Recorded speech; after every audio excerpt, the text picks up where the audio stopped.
Halo guys, jumpa lagi dengan saya Delvi di channel kita seputar update. Jangan lupa untuk subscribe dulu ya, agar kalian selalu mendapat informasi terbaru dan terupdate dari kita tentang tips and trik liburan. Nah, jangan lupa untuk aktifkan loncengnya dan like and share ya.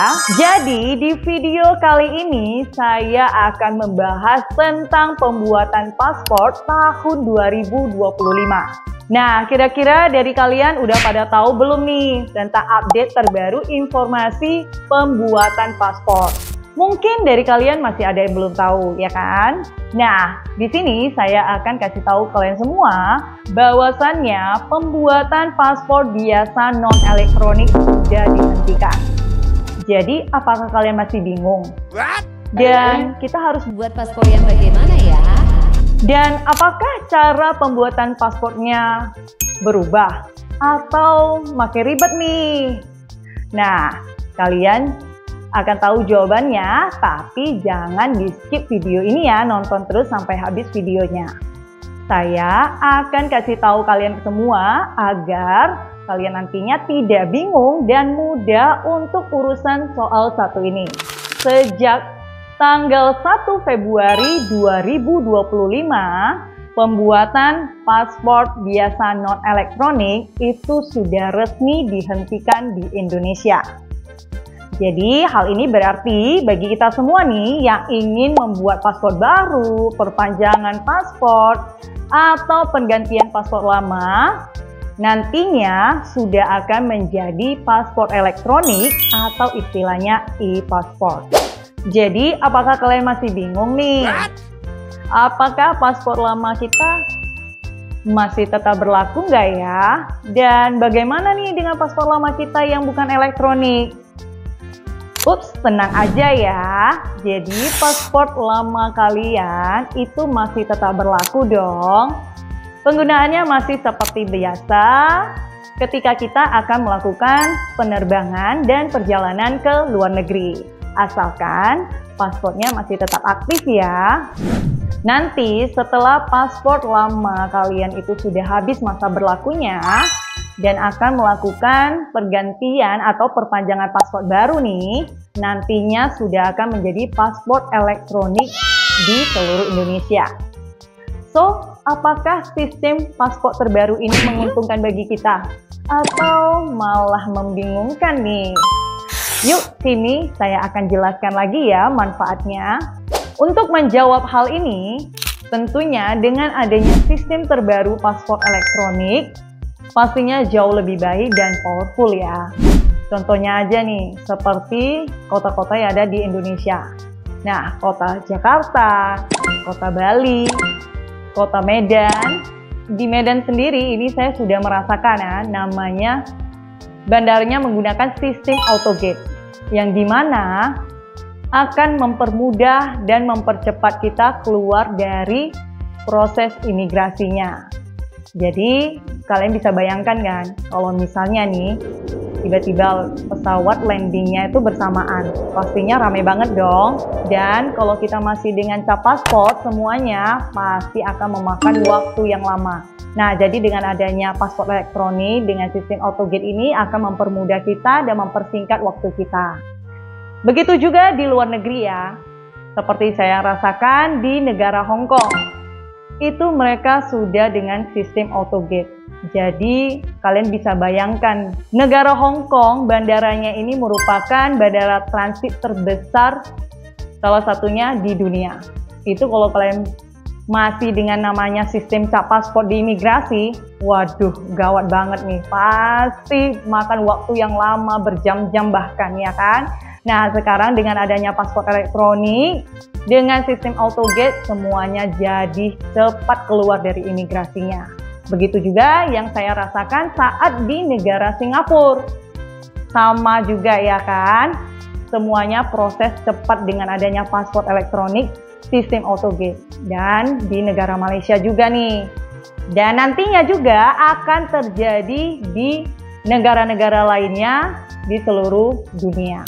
Untuk hal berikutnya, pembuatan paspor di seluruh Indonesia sudah wajib elektronik, ya kan? Di mana paspor elektronik ini dibagi menjadi dua tipe, yaitu paspor elektronik dengan masa berlaku yang 5 tahun dan paspor elektronik dengan masa berlaku 10 tahun. Perlu kalian catat nih, untuk pembuatan paspor elektronik pada anak-anak itu tetap hanya dengan masa berlaku 5 tahun ya. Jadi, jika nanti saat dia sudah berusia 17 tahun atau sudah memiliki KTP identitas diri dan dinyatakan sudah dewasa, maka barulah bisa mendapatkan paspor elektronik dengan masa berlaku 10 tahun ya. Jadi jelas dong bagi kalian yang ingin membuat paspor pada anak-anak kalian. Nah, untuk yang dewasa, itu kalian saat pembuatan paspor ya harus menyesuaikan dengan kemampuan dan kebutuhan kalian ya, dimana kalian bisa memilih paspor elektronik dengan masa berlaku yang 5 tahun dan paspor elektronik dengan masa berlaku 10 tahun. Yang jelas ya saya rekomen kalian untuk membuat paspor elektronik dengan masa berlaku 10 tahun, dimana jauh lebih efektif dan efisien tentunya. Untuk biayanya sendiri, itu paspor elektronik dengan masa berlaku 5 tahun adalah Rp650.000 dan paspor elektronik dengan masa berlaku 10 tahun adalah Rp950.000. Lalu, apakah syarat pembuatan paspor berubah? Atau bagaimana dengan cara pembuatannya, apakah juga berubah? Ini saya kasih tahu ya, untuk syarat dan cara pembuatan paspornya tidaklah berubah, alias sama seperti biasanya. Kalian wajib untuk mendaftar ke aplikasi M-Passport pada handphone kalian untuk pembuatan paspor baru, perpanjangan paspor karena masa berlakunya habis, atau penggantian paspor biasa ke elektronik.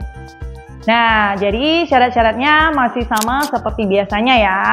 Yang pertama, pastinya harus iKTP atau KTP elektronik nih. Yang kedua, tentunya kartu keluarga. Yang ketiga, kalian bisa pilih ya, mau akte lahir, ijazah, atau buku nikah. Jadi pilih aja salah satu ya. Kemudian, semua syaratnya kalian upload ke M-Passport.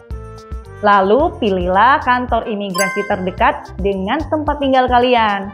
Nah, selesai semua, lakukanlah pembayaran. Dan datanglah ke kantor imigrasi nanti sesuai dengan waktu yang telah kalian tentukan.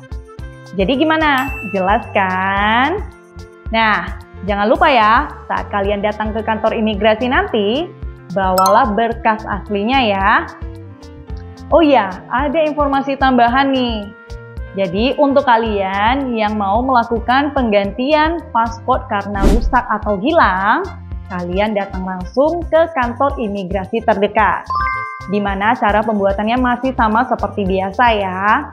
Yang hanya saja menjadi informasi terbaru nih, yaitu penggantian paspor yang rusak atau hilang, itu nantinya sudah akan menjadi paspor elektronik terbaru dan bukan lagi paspor biasa non-elektronik.